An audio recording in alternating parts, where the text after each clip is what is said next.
Kita berdoa sekali lagi.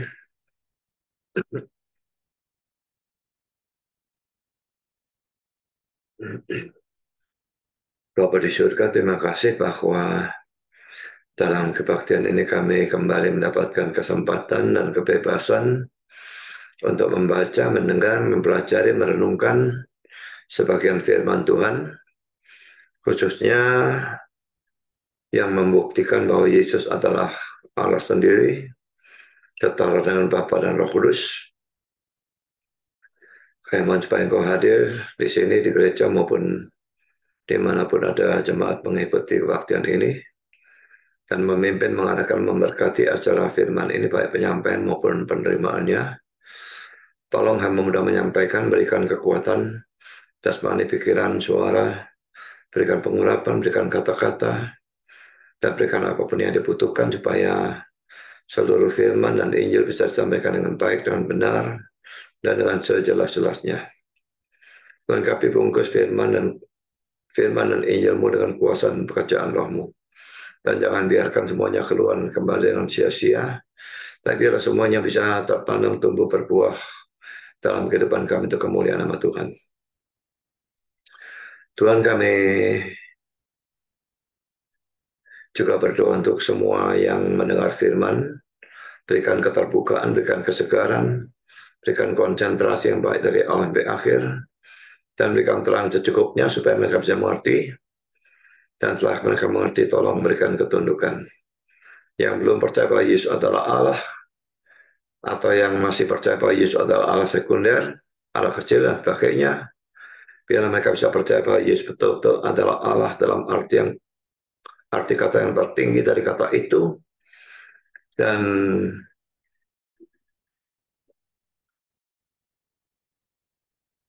biarlah mereka bisa juga menyampaikan berita ini kepada orang-orang lain yang belum mempercayainya, dan memperdebatkannya dengan orang-orang yang tidak mempercayainya, sehingga berita ini bisa lebih tersebar dan Engkau makin dipermuliakan. Kami sadar dalam setiap pemberitaan firman yang benar maupun Injil, Satan pasti bekerja. Tolong kuatkan semua kami melalui kegodaannya dan serangannya dalam bentuk apapun. Terima kasih Bapa, berfirmanlah kami siap untuk mendengar. Dalam nama Yesus kami berdoa. Amin.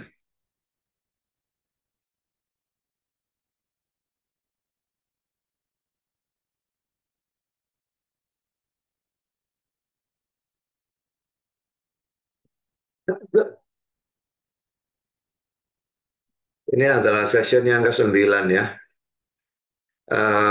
Yang kali yang lalu tanggal 10 Desember itu saya salah menulis, itu sudah saya tulis 9B, seharusnya 8B.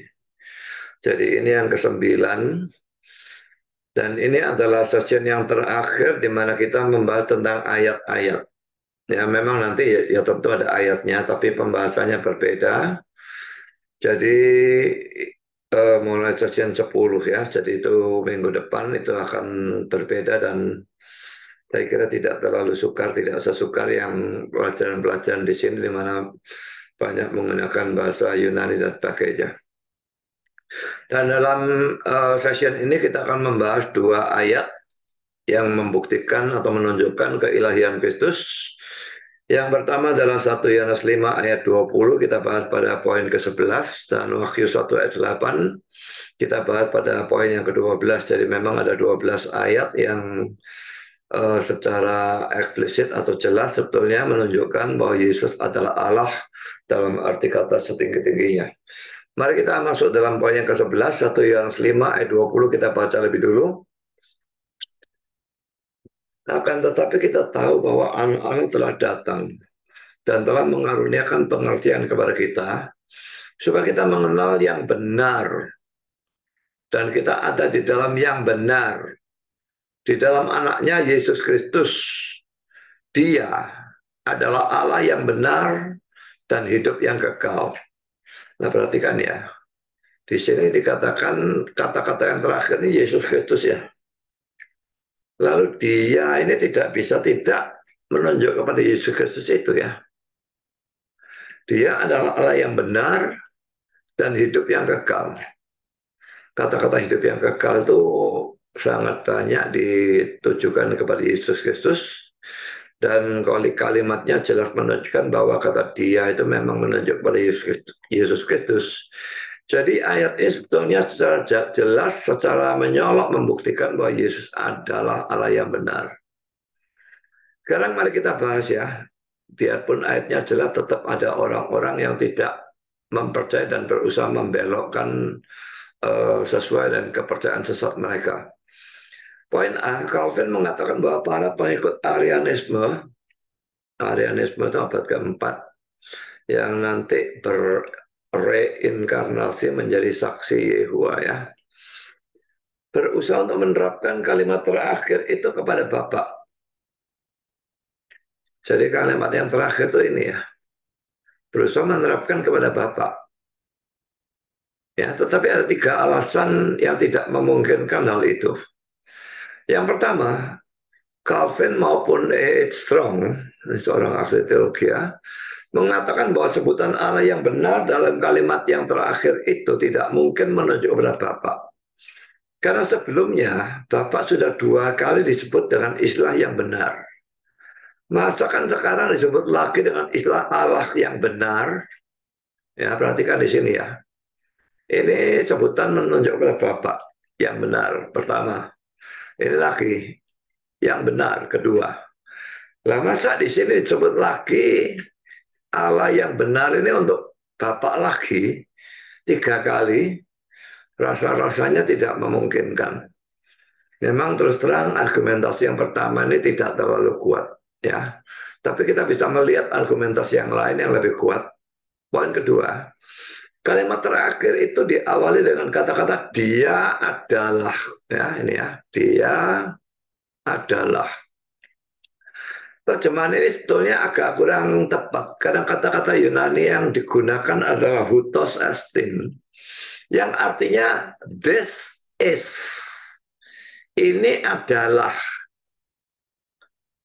Kata-kata ini jelas menunjuk pada orang atau pribadi terakhir dari kalimat sebelumnya, yaitu Yesus Kristus.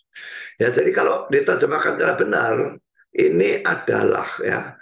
Jadi di sini di dalam anaknya Yesus Kristus, ini adalah Allah yang benar dan hidup yang kekal. Dengan terjemahan yang benar itu lebih-lebih lagi tidak memungkinkan bahwa ini menunjuk kepada Bapa. Ini jelas menunjuk kepada Yesus yang disebut sebagai Allah yang benar dan hidup yang kekal. Lalu yang ketiga, saudara, adanya sebutan hidup yang kekal pada akhir dari kalimat terakhir itu. Dalam tulisan-tulisannya, Rasul Yohanes memang sangat sering menghubungkan hidup yang kekal dengan Yesus. Saya berikan sederetan ayat ini. Saya bisa membacanya sendiri. Atau saudara kalau mau melihat di sini ya.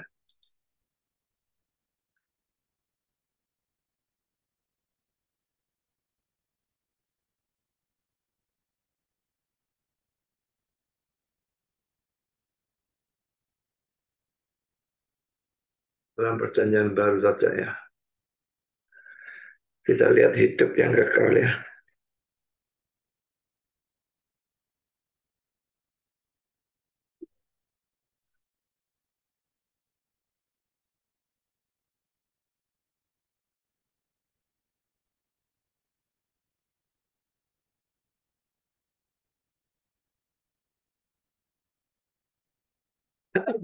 Ini bukan, ini ya ada hubungannya ya. Karena namaku meninggalkan dan bagainya memperoleh hidup yang kekal. Jadi jelas di sini berhubungan dengan Yesus.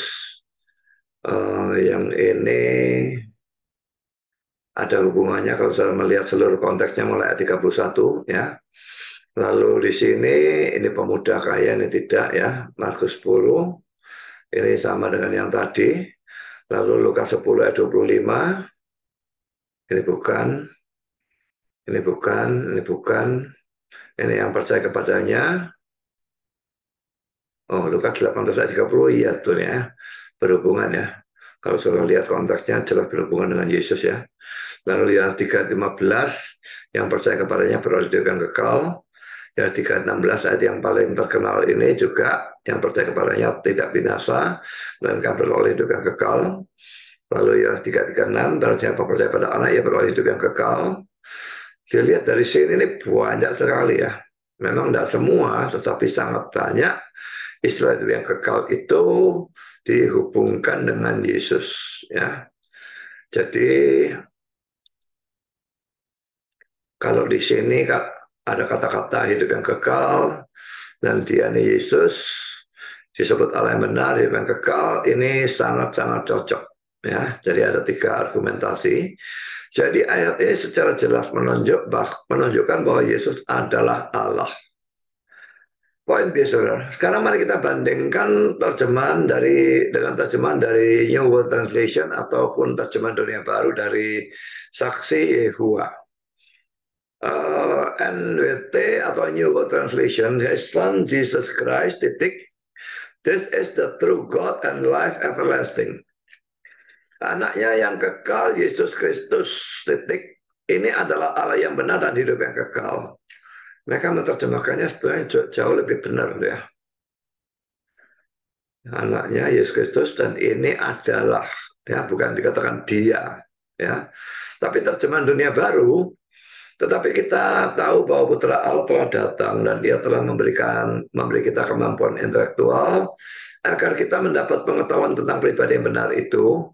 Kita berada dalam persatuan dengan pribadi yang benar itu melalui, perhatikan ya, Yesus Kristus putranya. Inilah Allah yang benar dan hidup yang abadi. Kalau di sini kan anaknya Yesus Kristus ya. Ini Yesus Kristus putranya. Berarti mereka TDB ini membalik urut-urutan dari NWT, padahal TDB diterjemahkan dari NWT. Ya, jadi TDB membalik kata-kata Yesus Kristus dengan putranya. Padahal NWT tidak demikian. Memang TDB diterjemahkan dari NWT, tapi kadang-kadang terjemahnya berbeda. Jadi dalam hal ini saudara bisa menggunakan NWT untuk menghantam diri mereka sendiri.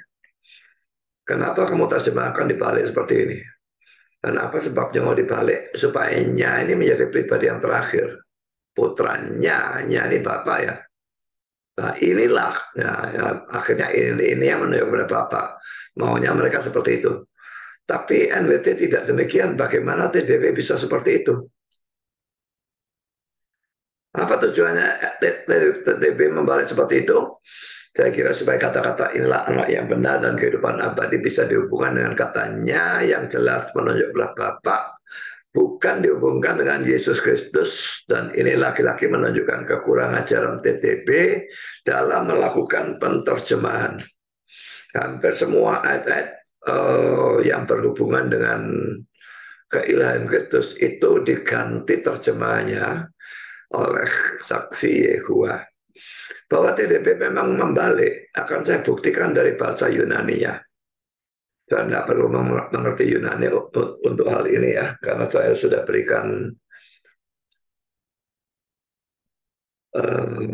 kata-katanya di dalam tulisan biasa gitu ya. Jadi dalam bahasa Yunani, ento, huyo, auto, Yesu Christo, titik ya. Hutos estin ho aletinos theos. Ini artinya dalam bahasa Inggris sudah ada di bawahnya. And to definite article, the, huyo itu son, auto, of him, Yesus Christo, Jesus Christ. Lalu hutos itu this, estin itu is, ho itu definite article atau kata sandang tertentu, the, aletinos true, theos God.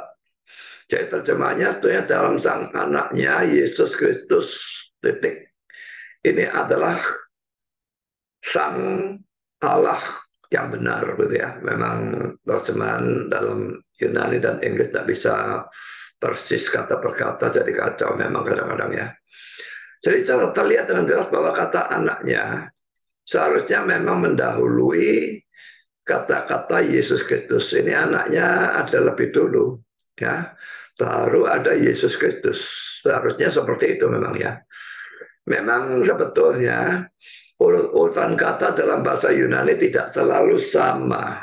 dengan dalam bahasa Inggris atau dalam bahasa Indonesia. Tetapi dalam hal ini sama. Dan itu akan saya tunjukkan di bawah ini. Saudara, kalau pertama, kalau kata anak mendahului Yesus Kristus, maka dalam bahasa Yunani juga demikian. 1 Yohanes 5 ayat 20, the son of him, ya, to huyo auto Yesu Kristus, the son of him, Jesus Christ, sang anaknya Yesus Kristus. Jadi kalau anak mendahului Yesus Kristus, maka anak ini memang mendahului. Ya, dalam Yunani juga mendahului. Contoh yang lain, 1 Yohanes 1 ayat 3b, dalam persekutuan kami, dan persekutuan kami adalah persekutuan dengan Bapa dan dengan anaknya Yesus Kristus. Saya tidak menyoroti seluruh kalimat, saya hanya menyoroti ini saja ya, anaknya Yesus Kristus. Jadi kata anaknya lebih dulu dari Yesus Kristus. Dan dalam Yunani sama, saudara. To huyo auto Yesu Kristus, the son of him, Jesus Christ, sang anaknya Yesus Kristus. Jadi kalau anaknya mendahului, Yunaninya juga anaknya mendahului. Lalu 1 Yohanes 3:23, dan inilah perintahnya itu, supaya kita percaya akan nama Yesus Kristus anaknya. Nah saudara, ini dalam terjemahan Indonesia salah terjemahannya. Karena anaknya ini ditaruh belakang. Sebetulnya dalam King James, RSV, and ASB, bahkan juga dalam New World Translation ya, His Son Jesus Christ. Anaknya Yesus Kristus, jadi kata anaknya lebih dulu dari Yesus Kristus. Kenapa LAI membalik ini saya tidak habis pikir. Lalu NIV menerjemahkan His Son Jesus Christ, anaknya Yesus Kristus. Dalam Yunani juga to huyo auto Yesus Kristus, the son of him Jesus Christ, sang anaknya Yesus Kristus. Lalu contoh yang lain, 1 Korintus 1 ayat 9. Allah yang memanggil kamu pada persekutuan dengan anaknya Yesus Kristus, Tuhan kita. Saya hanya bahas yang di sini saja, yang saya garis bawah ini adalah setia. Dan dalam bahasa Yunani-nya laki-laki di sini to huyo auto Yesus Kristus, the son of him Jesus Christ, sang anaknya Yesus Kristus.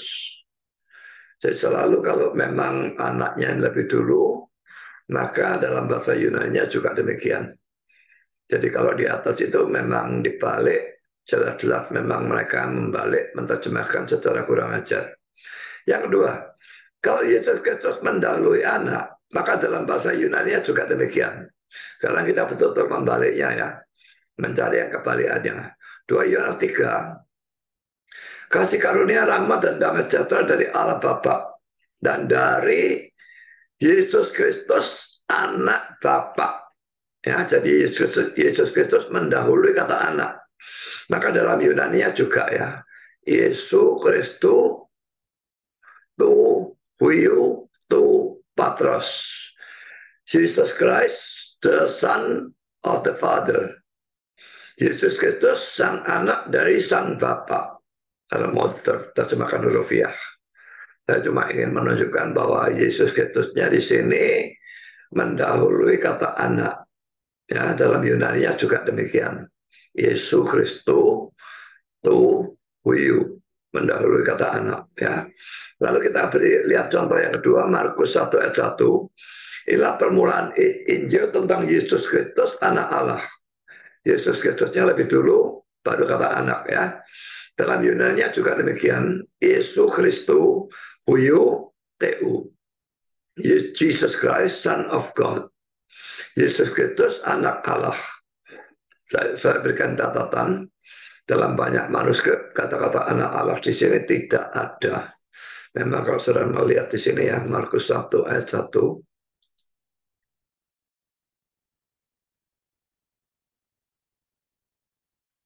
Ini ada yang memberikan huiu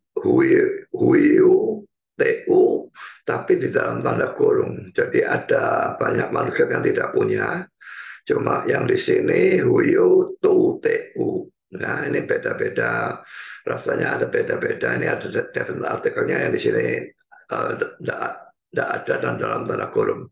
Jadi memang ada, kelihatannya ada problem teks di dalam Markus 1 ayat 1. Saya kira saya sudah selesai membahas 1 Yohanes 5 ayat 20, tidak perlu terlalu panjang.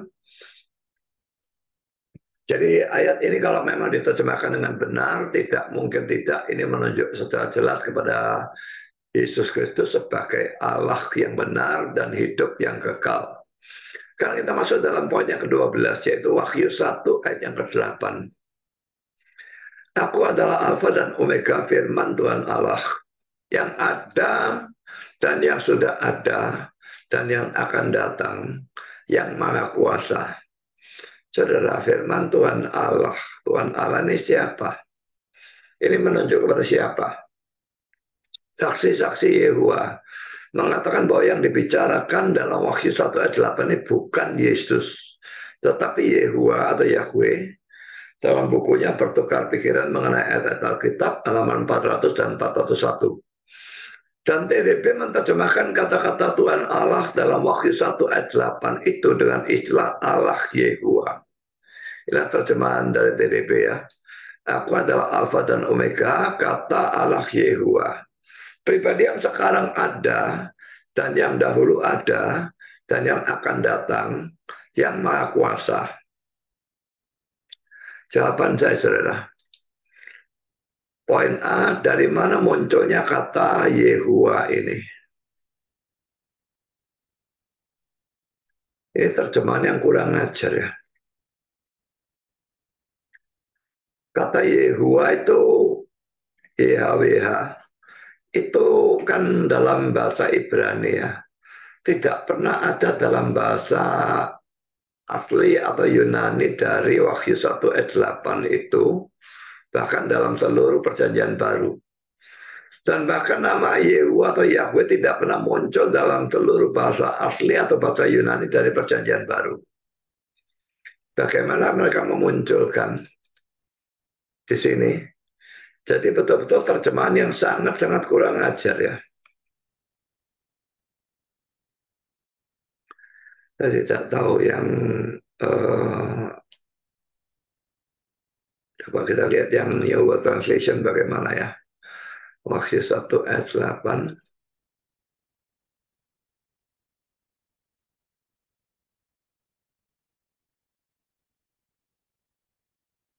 Iya, di sini juga Jehovah ya. Jehovah God. Sama kurang ajarnya di sini.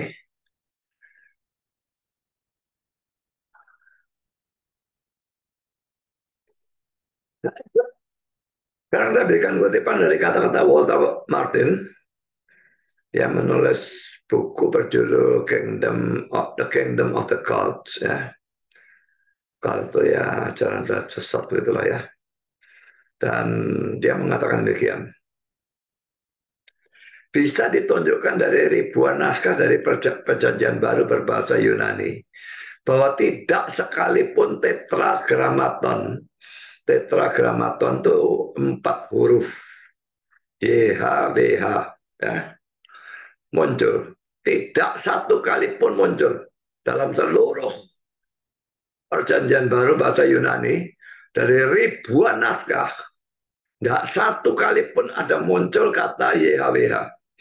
Bahkan tidak dalam Matius. Yang naskah aslinya mungkin ditulis dalam bahasa Ibrani atau Aram. Saya berikan warna hijau karena saya tidak setuju dengan hal ini. Nanti kita lihat ya. Dan karena itu lebih condong daripada semua sisanya untuk mempunyai jejak dari nama ilahi di dalamnya. Tapi ternyata tidak ada. Di luar ini, gulungan papirus Septuaginta yang mempunyai bagian terakhir dari kitab Ulangan dan nama ilahi itu hanya membuktikan bahwa satu kopi atau satu naskah memang mempunyai nama ilahi YHWH. Sedangkan semua naskah lain yang ada menggunakan kurios dan theos. Kalau kurios Tuhan, kalau theos itu Allah. yang oleh saksi-saksi Yehova diklaim sebagai pengganti-pengganti. Jadi kalau kita melihat pada perjanjian lama yang sudah diterjemahkan ke dalam bahasa Yunani, dan itu disebut Septuaginta, maka memang ada dalam kitab ulangan dan nama ilahi itu dipertahankan. Tapi itu cuma satu naskah yang mempunyai nama ilahi, yaitu YHWH. Sedangkan semua naskah yang lain yang ada menggunakan kurios dan theos, yang oleh para saksi Yehova diklaim sebagai pengganti-pengganti. Septuaginta dengan perkecualian sangat sedikit selalu menggunakan kurios dan theos di tempat dari Tetragrammaton. Dan perjanjian baru tidak pernah menggunakannya sama sekali. Saudara, saya tadi katakan saya tidak setuju dengan yang warna hijau ini ya. Karena dia mengatakan bahwa Injil Matius itu naskah aslinya memang dia katakan mungkin. Tapi saya bilang tidak mungkin ya. Ditulis dalam bahasa Ibrani atau Aram. Saya tidak setuju sama sekali dengan hal itu. Sekalipun dia katakan mungkin, Injil Matius pun bahasa aslinya pasti adalah bahasa Yunani. Sekarang kita masuk dalam poin B. Siapa yang berbicara dalam Wahyu 1 ayat yang ke-8? Ya, kita lihat dalam poin A tadi ini ya. Kalau dia gunakan di sini kata-kata Tuhan Allah ini ya. Dia terjemahkan sebagai Allah Yehuwa atau Jehovah God. Maka tidak bisa ini menunjuk kepada Yesus. Jadi dia sengaja mengganti seperti itu supaya ini tidak bisa menunjuk kepada Yesus. Tapi dengan terjemahan kita yang sebenarnya, maka kita bisa melihat ya, ini menunjuk kepada siapa, mari kita cek ya. Untuk bisa tahu dengan jelas siapa yang dibicarakan dalam Wahyu 1 ayat 8 ini, maka kita membaca lagi bagian itu mulai dari ayat 7a-nya. Memang kalau mau tahu siapa yang bicara atau siapa yang dibicarakan, itu kita mesti melihat konteksnya. Kan kita membahas Wahyu 1 ayat 8, kita lihat konteksnya mulai dari ayat 7 ya. Lihatlah, ia datang di awan dengan awan-awan. Ini kedatangan kecil yang kedua. Ya jelas bahwa ini membicarakan Yesus, bukan Bapa. Dan setiap mata akan melihat dia, juga mereka yang telah menikam dia. Yesus ditikam lambungnya dan sebagainya itu ya. Dan semua bangsa di bumi akan meratapi dia, ya amin. Kalau ayat 7-nya bicara tentang Yesus, maka sangat besar kemungkinan ayat 8-nya bicara tentang Yesus juga. Tapi kita, ya, dan Wahyu 1 ayat 7 itu menunjuk bahwa Yesus itu bahkan diakui oleh saksi-saksi Yehova. Bisa dilihat dalam buku Bertukar Pikiran mengenai ayat-ayat Alkitab halaman 184. Mengapa saya tidak berikan kutipan yang tadi juga, yang di sini juga, karena itu panjang sekali dan saya masih ngetik terlalu panjang, saya tidak mau. Tapi ini ada di dalam buku Bertukar Pikiran mengenai ayat Alkitab halaman 184. Karena saksi-saksi Yehova itu, oh ini saya berikan ya. Siapakah mereka yang telah menikam dia? Secara aksara, tentara-tentara Roma melakukan hal ini pada waktu Yesus dihukum mati. Juga kalau kita membaca konteks setelah Wahyu 1 ayat 8 itu, yaitu Wahyu 1 ayat 9 dan terusnya, maka kita melihat bahwa di sana Rasul Yohanes mendapat penglihatan tentang Yesus, bukan tentang Bapa. Jadi tadi kita sudah melihat konteks yang mendahulunya, yaitu Wahyu 1 ayat 7. Sekarang kita melihat konteks yang setelahnya, yaitu Wahyu 1 ayat 9 dan terusnya. Kita baca ayat 9 sampai dengan ayat yang ke-18. Aku, Yohanes, saudara dan sekutumu dalam kesusahan, dalam kerajaan dan dalam ketekunan menantikan Yesus, berada di pulau yang bernama Patmos oleh karena firman Allah dan kesaksian yang diberikan oleh Yesus. Jadi dia dikucilkan di pulau itu ya, oleh karena firman Allah dan kesaksian yang diberikan oleh Yesus. Jadi dia menderita atau memikul salib karena Kristus gitu ya. Kalau ayat 10, pada hari Tuhan aku dikuasai oleh roh, dan aku mendengar dari belakangku suatu suara yang nyaring, seperti bunyi sangkakala, katanya, apa yang engkau lihat tuliskanlah di dalam sebuah kitab, dan kirimkanlah kepada ketujuh jemaat ini, ke Efesus, ke Smyrna, ke Pergamus, ke Tiatira, ke Sardis, ke Philadelphia, dan ke Laodikia. Lalu aku berpaling untuk melihat suara yang berbicara kepadaku, dan setelah aku berpaling, tampaklah kepadaku 7 kaki dian dari emas. Dan di tengah-tengah kaki dian itu ada seorang serupa anak manusia. Kenapa dikatakan serupa anak manusia, dan kenapa bukan dikatakan hanya anak manusia gitu saja? Karena saudara, ini Yesus setelah bangkit dan telah dimuliakan, dia bersinar dan sebagainya, maka tentu penampakannya itu berbeda dengan sebelum dia itu mati dan bangkit dan sebagainya. Karena itu ada kata serupa di sini ya. Berpakaian jubah yang panjangnya sampai di kaki, dan dadanya berlilitkan ikat pinggang dari emas. Kepala dan rambutnya putih bagaikan bulu yang putih betah, dan matanya bagaikan nyala api, dan kakinya mengkilap bagaikan tembaga membara di dalam perapian.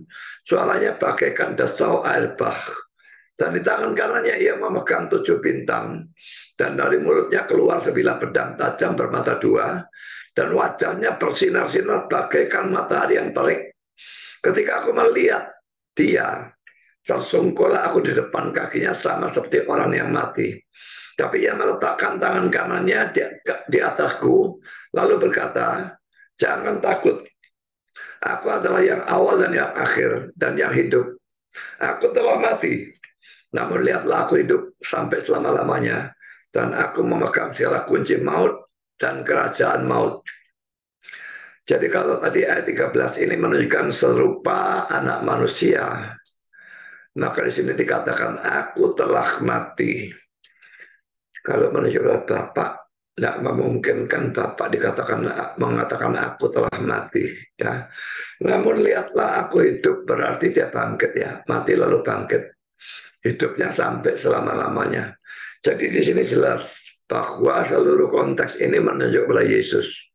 Kalau yang dibicarakan dalam Wahyu 1 ayat 7-nya adalah Yesus, dan Wahyu 1 ayat 9 ayat 18 juga membicarakan tentang Yesus, rasanya sama sekali tidak masuk akal ya.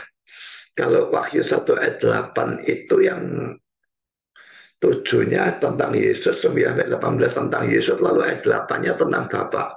Itu sama sekali tidak masuk akal. Dan ini kata-kata dari William Hendriksen, bahwa gelar yang mulia ini menunjuk kepada Kristus, tidak boleh terbuka terhadap keraguan. Baik konteks yang persis mendahulunya, maupun konteks yang persis sesudahnya, mempunyai hubungan dengan Kristus. Lihat ayat-ayat 7 dan 13. Sekarang poin C. Dalam Wahyu 1 ayat 8 ini, dikatakan bahwa yang berfirman adalah Tuhan Allah. Jadi jelas bahwa kalau ayat ini memang bicara tentang Yesus, maka jelas bahwa dalam ayat ini Yesus disebut dengan istilah Tuhan Allah.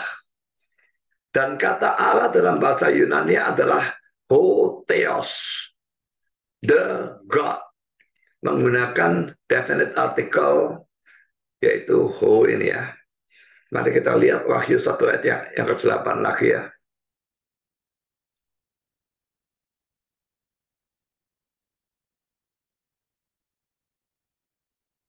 Firman Tuhan Allah,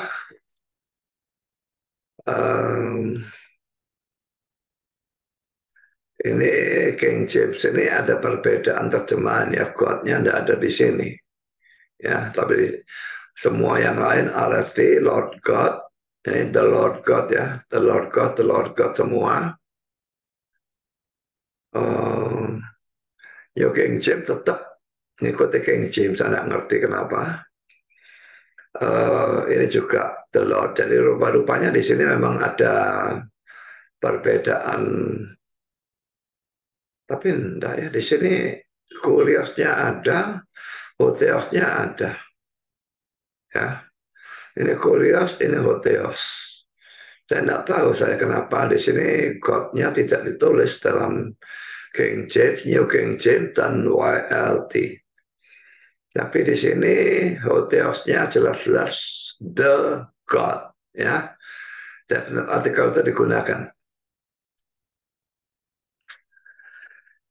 Kan saksi Yehova percaya bahwa Yesus itu God dalam Yohanes 1 ayat yang pertama, ya. Dan karena itu dia katakan Yesus itu Allah kecil. Tapi di sini disebut the God. Jadi kalau dia katakan the God itu Allah besar, God itu Allah kecil. Nah, ini tak akan tabrakan Yohanes 1 ayat 1 dengan Wahyu 1 ayat yang ke-8 ini. Saudara, sebagai kesimpulan, saudara, dari 12 ayat yang sudah saya bahas, ya, mulai dari Yesaya 9 ayat 5 dan seterusnya, Yohanes 1 ayat 1, Yohanes 1 ayat 18, lalu Yohanes 20 ayat 28, dan Kisah Rasul 20 ayat 28, lalu Roma 9 ayat yang kelima, lalu Titus Filipi 2 ayat 5 dan 6, Titus 2 ayat 13, Ibrani 1 ayat 8, dan ini diambil dari Mazmur 45 ayat 7, lalu 2 Petrus 1 ayat 1, 1 Yohanes 5 20, dan Wahyu 1 ayat 8, ya. Sebagai kesimpulan dari 12 ayat yang secara eksplisit atau jelas menyatakan Yesus sebagai Allah, kalau kita melihat dalam ajarnya saksi Yehova, pertama, Yesaya 9 ayat 5 terjemahnya tetap, hanya artinya yang dibelokkan. Itu menggunakan kata-kata El Gibor, ya. Jadi terjemahannya saja dibelokkan, El Gibor dibandingkan dengan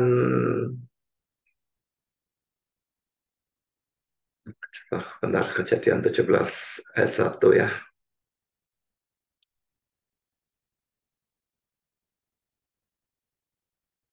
Kejadian 17 ayat 1, the Lord, ya, Allah yang Maha Kuasa, ya, the Almighty God, El Shaddai, ya. Jadi kalau El Shaddai itu the Almighty God. Nah, kalau El Gibor cuma the Almighty God. Jadi mighty dan Almighty itu jadikan satu dasar untuk mengatakan bahwa itu bukan Allah besar. Tapi saya sudah membantah karena dalam Yesaya 10 ayat 21 itu jelas sekali bahwa kata yang sama persis El Gibor itu ditujukan kepada Yahweh. Jadi Yesaya 9 ayat 5 ini terjemahnya tetap, tapi hanya artinya yang dibelokkan. Poin kedua, Yesaya 1 ayat 1 terjemahnya diubah. Dari firman itu adalah Allah menjadi the word was a God. Ya. Sehingga Yesus hanyalah suatu Allah atau Allah kecil. Lalu yang 1 ayat 18, saksi-saksi Yehova memberikan terjemahan yang paling benar dengan menyebut Yesus sebagai satu-satunya Allah yang diperanakkan. Hanya saja kata Allah dimulai dengan huruf kecil, dan juga penafsiran dari ayat ini dibengkokkan. Lalu poin keempat, Yohanes 20:28, ucapan Thomas kepada Yesus diubah dari Tuhan menjadi Tuhan, dan penafsirannya dibelokkan. Yang kelima, Kisah Rasul 20:28, saksi-saksi Yehova justru memilih terjemahan yang salah dari RSV maupun TB1 LAI dengan mempertahankan kata anak yang seharusnya tidak ada. Poin ke-6, Roma 9 ayat 5, terjemahnya diubah. Poin ke-7, Filipi 2 ayat 5 dan 6, terjemahnya diubah. Poin ke-8, Titus 2:13, terjemahnya diubah. Tapi saya di sini juga sudah membuktikan dengan hukum bahasa Yunani bahwa terjemahan kita itu yang benar, bukan terjemahan mereka. Lalu poin yang ke-9, Ibrani 1 ayat 8 ataupun Mazmur 45 ayat 7, terjemahannya diubah. Poin ke-10, 2 Petrus 1 ayat 1, itu saya bahas berbarengan dengan Titus 2 ayat 13, ya. karena hukum bahasa Yunani sama yang digunakan. Terjemahnya diubah baik oleh NWT maupun TDB, tetapi NWT berbeda dengan TDB. Dan 1 Yohanes 5 ayat 20, TDB mengubah atau membalik susunan kata, tetapi NWT-nya benar. Dan yang ke-12, Wahyu 1 ayat 8 yang baru kita bahas ini, terjemahannya diubah. Dengan cara seperti ini, saudara. Kalau ada orang yang mau melakukannya, dia mungkin bahkan bisa menyangkal keilahian dari Bapa atau Yahweh. Kalau mau diubah seperti itu, yang benar pun ditafsirkannya dibelokkan, ada pemerkosaan ayat dan sebagainya, maka ayat-ayat yang menunjukkan Bapa itu sebagai Allah, itu pun bisa dibengkokkan, tidak karu-karuan, bisa disangkal keilahian dari Bapa atau bahwa Bapa adalah Allah. Jangankan untuk Yesus, tapi untuk Bapa pun bisa. Kalau mau menerjemahkan secara curang dan menafsirkan secara curang, dan mereka ini memang orang-orang kurang ajar yang menafsirkan tidak karu-karuan, tapi mereka begitu tunduk pada organisasinya. Dan kalau Alkitab kita berbeda dengan Alkitab mereka, sukar bagi kita untuk mengatakan Alkitab mereka salah, dan mereka lalu mau percaya. Pelajaran yang hari ini memang pendek, hanya 6 halaman, karena setelah ini kita akan membahas hal yang berbeda, sehingga kalau saya sambung di sini, rasanya tidak enak. Jadi sampai di sini pelajaran hari ini.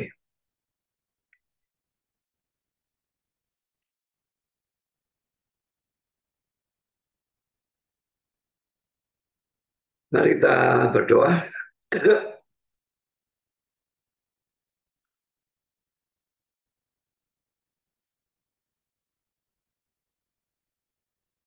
Bapa di surga kami bersyukur bahwa kami sudah boleh mendengar firman, sekalipun hari ini lebih pendek dari biasanya. Dan kami sudah melihat lagi 2 ayat tambahan yang menunjukkan secara eksplisit atau secara jelas bahwa Yesus adalah Allah. Total ada 12 ayat. Tapi oleh para saksi Yehova, atau ayat-ayat itu diubah terjemahnya, atau dibengkokkan dalam penafsirannya, sehingga tidak menunjukkan Yesus sebagai Allah. Tapi kami sudah menghancurkan argumentasi mereka. Dan kami bisa melihat dengan jelas bahwa dalam 12 ayat ini Yesus betul-betul dinyatakan sebagai Allah. Dan banyak diantaranya menggunakan definite article, kata standar tertentu, sehingga Yesus disebut the God. Dan itu bagi mereka menunjukkan Yesus bukan Allah kecil. Karena Tuhan kami dengan sudah mempelajari 12 ayat ini, kami sudah bisa menggunakannya untuk berdiskusi, berdebat dengan para saksi Yehova. Berikan kami keberanian untuk hal itu. Dan tolong supaya dengan kuasa dan pekerjaan rohmu, dengan pengurapan dan sebagainya, kami bisa meyakinkan mereka dan mempertobatkan mereka. Sekalipun sukar, tetapi kami percaya bahwa bagi Engkau tidak ada yang mustahil. Dan kalau Engkau mau, kami bisa mempertobatkan mereka. Tolong kalau ada saksi Yehova yang bertemu dengan kami bukannya mengusir mereka, tetapi menerima mereka dan berusaha menginjili mereka dan menunjukkan, membuktikan kesalahan dari ajaran-ajaran mereka. Juga mungkin ini bisa digunakan melawan kelompok-kelompok lain yang tidak mempercayai Yesus sebagai Allah, apakah itu Islam ataupun Unitarian dan sebagainya. Dan kami bisa berdiskusi atau berdebat dengan mereka, membuktikan juga bahwa Yesus betul-betul adalah Allah. Terima kasih Bapa. Dalam nama Yesus kami berdoa. Amin.